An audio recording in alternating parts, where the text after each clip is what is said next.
In this episode of the Pantry miniseries, I'm going to make the shelves. Now, I've made the 6-inch wide shelves, and I'd like to make the 12-inch wide shelves that will go on the other side. So the 12-inch wide shelves are very similar to the 6-inch wide shelves that I've already shown in a previous video. The brackets are bigger, and there's a little bit of a different detail in the way the cleat is held. So I can cut out the brackets.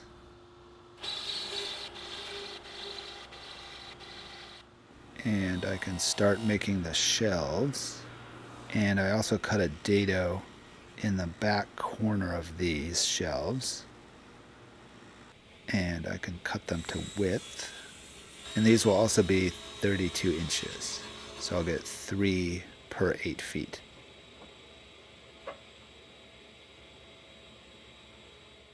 And I also put a dado in for the brackets on the underside of the shelf. Now what's a little bit different about these is because the brackets come down further, I thought they might need a little support from moving side to side. So I attached a piece of 1/2-inch plywood to the cleat and attached both that piece of plywood and the cleat to the underside of the shelf. And this will give a little more support to the cleat so it won't move side to side. And it meant that the ravet along the back of the shelf had to be wider. But they all went together and it seemed to work pretty well. I did look at whether the brackets were going to be in the way of the shelves and whether there was a better way to do them. One little change I made is that the shelves in the corners, I moved the bracket to the corner. So it would be a little bit more out of the way for the shelf below. It means the system's a little disrupted because then those shelves are different than the shelves that aren't in the corner. But I figured they're probably not going to get moved around too much, so it should be okay. So now I have the 12-inch shelves made, and I can make the 18-inch deep shelves, which required really big brackets. But I wasn't going to make too many of these, so I didn't need a whole lot of them. Instead of making the shelf out of 3/4-inch plywood like I had been, I'm going to make them out of 1/2-inch plywood. And these shelves are really meant for larger things that aren't really all that heavy. Like we have a big steamer pot and my noodle rack and the food dryer. They're sort of big objects that aren't very heavy. So I can cut these out.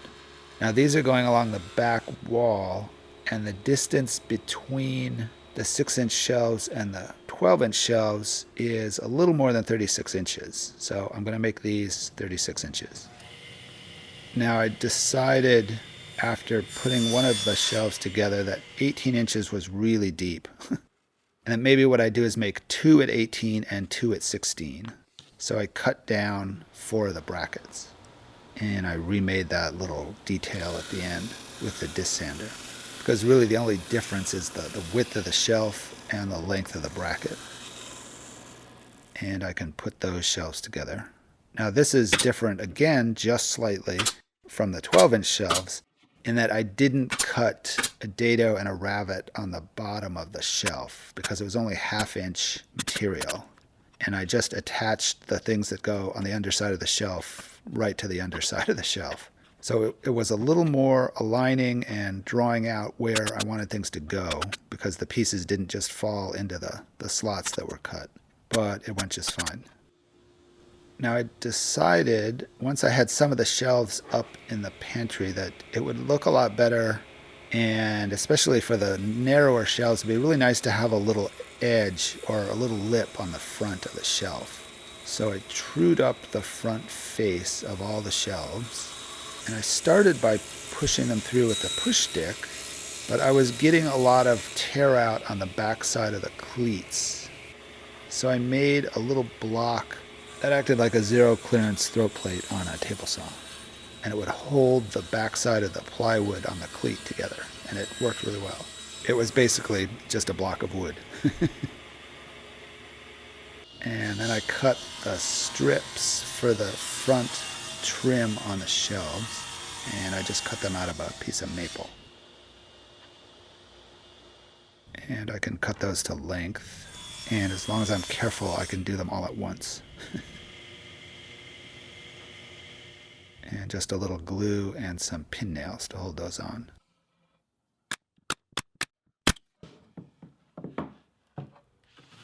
Then just a little bit of sanding. And I sanded all the ends to get everything flush on the ends. And I just did that on the disc sander. I ended up not using the miter gauge in the end, and it was just as easy to just hold the piece against the disc sander. So now all the shelves can go in. So I've been building these shelves with an idea of how they were going to go into the space, but not really a plan. So I figured I'd have the 1 foot shelves over here, and they'd be every other cleat, and I'd have 6 inch shelves over here, and they'd be every cleat for smaller stuff. And then we'd have the bigger 18 and 16 inch shelves back here for some of the larger, lighter things that we need to store.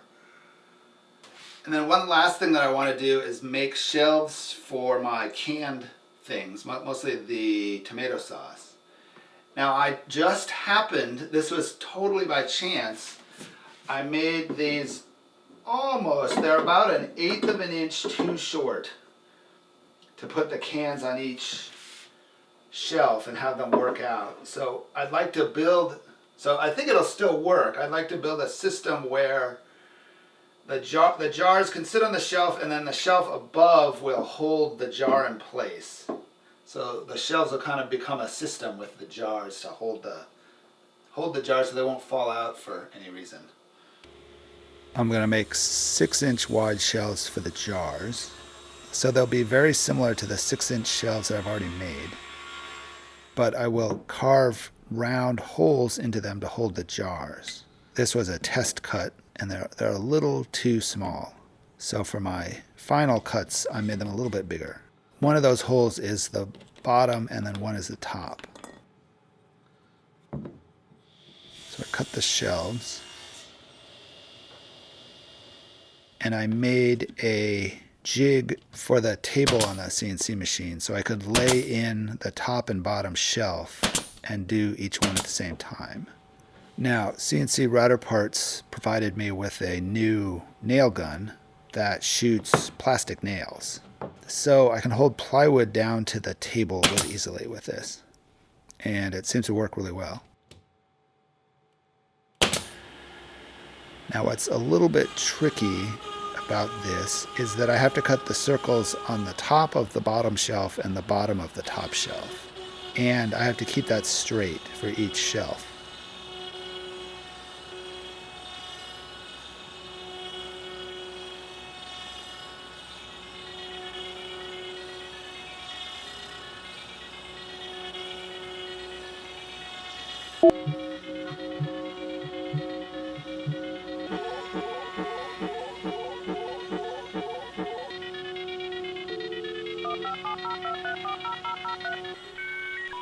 Did make a lot of sawdust, and after I was done filming and I was just doing the rest of the shelves, I put the brush on, and that definitely picks up a lot more of the sawdust, like pretty much all of it.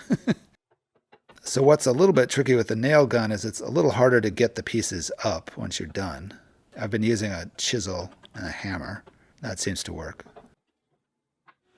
And I can do all the things that I did to the other shelves, the rabbit along the back side. Now I had to keep straight. On the bottom shelf, the rabbit went on the opposite side from the holes, and on the top shelf, the rabbit went on the same side as the holes. And then this was true for the dados as well. And the holes on the bottom were slightly bigger than the holes on the top, so they weren't interchangeable, because the base of the jar is a little bigger than the lid.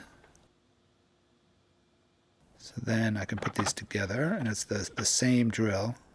Put the cleat on, and then put the 2 brackets on. So I can then put all the stuff in the pantry, or at least some of it. Okay, so I have a lot of the stuff in here. This probably isn't everything, but it's enough to kind of get a feel for what this will look like when it's full of all our junk. So I'm kind of finding I could probably use more of the 12-inch shelves and fewer of the 6-inch shelves, but I know that's the way it goes. Now I started to put in the shelves for the jars, then realized that I hadn't put the trim on the front. So I took everything off, took it all back to the shop, made more trim, and put the trim on. And it went pretty fast because I knew exactly what I needed to do. So then I can put all the jars in.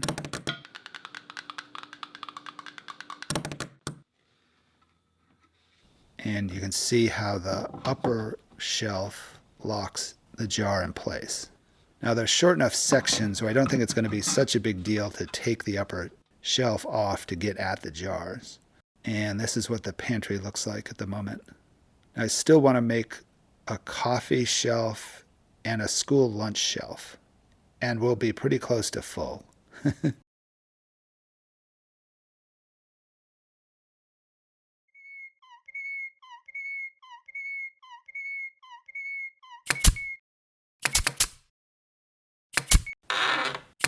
Thanks for watching.